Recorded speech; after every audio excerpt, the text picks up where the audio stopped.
Hello students, आज हम बात करेंगे लेटर राइटिंग की। और इसमें जो मेन पॉइंट्स हैं वो फॉर्मेट, मार्क्स डिस्ट्रीब्यूशन और पॉइंट्स टू रिमेंबर। तो सबसे पहले बात करेंगे डिस्ट्रीब्यूशन ऑफ मार्क्स। मार्क्स कैसे डिस्ट्रीब्यूट होते हैं, जो आप बोर्ड में लिखते हैं और टीचर चेक करता है तो किस चीज़ के मार्क्स आपको देता है। तो सबसे पहले फॉर्मेट चेक करता है वो आपका, जो आपका 1 मार्क्स का होता है। उस फॉर्मेट में क्या लिखना होता है आपको?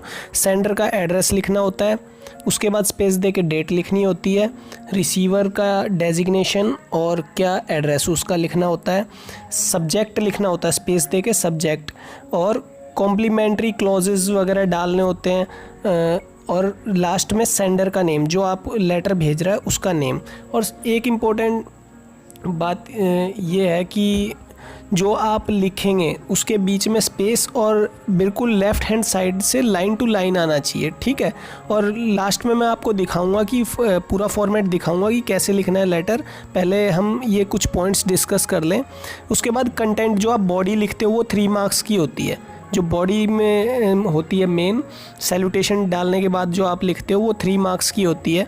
उसके बाद एक्सप्रेशन, एक्सप्रेस कैसे किया आपने, ग्रामेटिकल एक्यूरेसी कितनी है आपकी, कोई ग्रामेटिकल मिस्टेक तो ज़्यादा नहीं की है। तो सिंपल लेटर लिखना चाहिए, मतलब ज़्यादा हार्ड वर्ड्स यूज़ नहीं करने चाहिए जिससे कि आपकी क्या है ग्रामेटिकल मिस्टेक ज़्यादा हो, ठीक है। वो हम देखेंगे, कुछ स्पेसिफिक लाइंस भी होती हैं एक लेटर की, वो आप याद कर सकते हैं।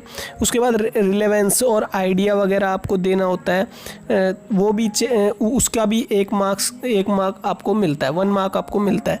तो आपको ये टोटल 6 मार्क्स, टोटल 3 कंटेंट के और 3 मार्क्स आपकी स्पेलिंग एरर और आपके फॉर्मेट के, आपको 3 मार्क्स मिलते हैं। टोटल 6 मार्क्स इसके हो जाते हैं, ठीक है। इस बार शायद चेंज कर देगा बोर्ड, कुछ इसको 8 या 10 मार्क्स का करने वाला है। और पॉइंट्स टू रिमेंबर, आपको पॉइंट्स क्या रिमेंबर रखने हैं लेटर लिखते वक्त, तो ये कुछ पॉइंट्स हैं, ये आप रिमेंबर कर लीजिए।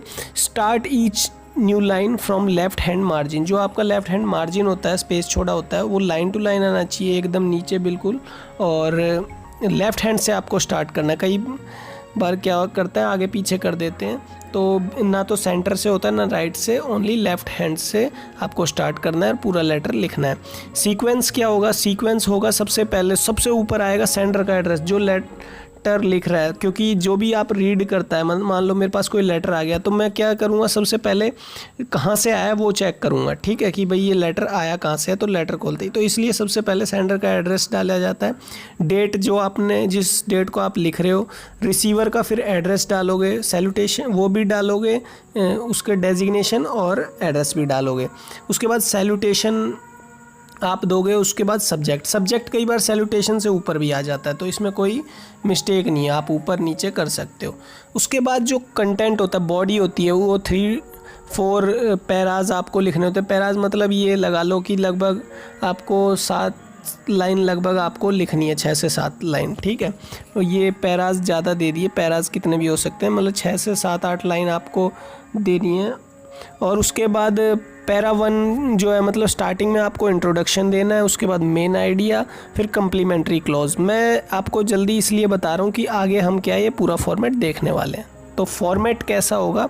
फॉर्मेट देखो आप, ये देखो इसमें क्या है, देखो सबसे ऊपर हमने ये बिजनेस इंक्वायरी लेटर लिया है कि कोई बिजनेस के बारे में इंक्वायरी करनी हो तो उसके बारे में हमें पता करना है, ठीक है। ऑफिशियल लेटर है ये।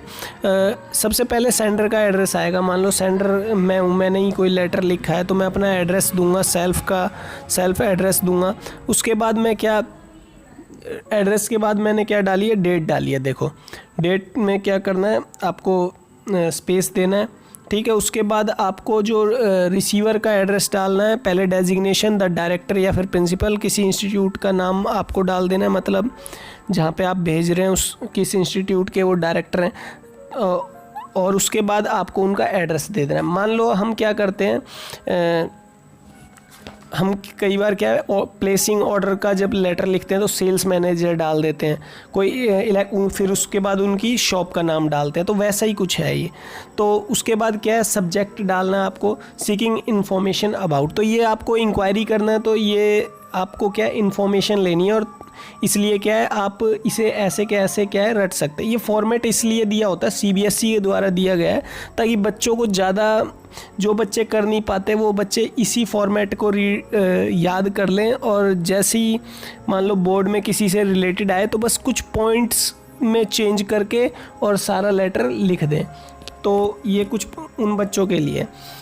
बाकी जो खुद जिनकी इंग्लिश बहुत ज़्यादा स्ट्रॉन्ग है वो अपने खुद कर सकते हैं। बाकी ये आप भी सभी बच्चे कर सकते हैं, उनको फ़ायदा बेनिफिट ही मिलेगा फॉर्मेट देख के। उसके बाद सैल्यूटेशन डाली, in response to your advertisement about the course in dash. आपने क्या है, एडवर्टीजमेंट देखा किसी कोर्स के बारे में, उसके बारे में आप क्या ले रहे हैं, इन्फॉर्मेशन ले रहे हैं। मान लो किसी न्यूज़पेपर में ये आया हुआ है, न्यूज़पेपर में मान लो आर्टिकल छपा था या एडवर्टीज़मेंट उन्होंने दिया था, तो वहाँ पे आपने पढ़ा और आपने क्या है, उसके रिस्पॉन्स के लिए आपने क्या है, इंक्वायरी कर ली कि भाई आपने जो एडवर्टीज़मेंट दी है उसके बारे में पूरा एलोबरेट करो हमें।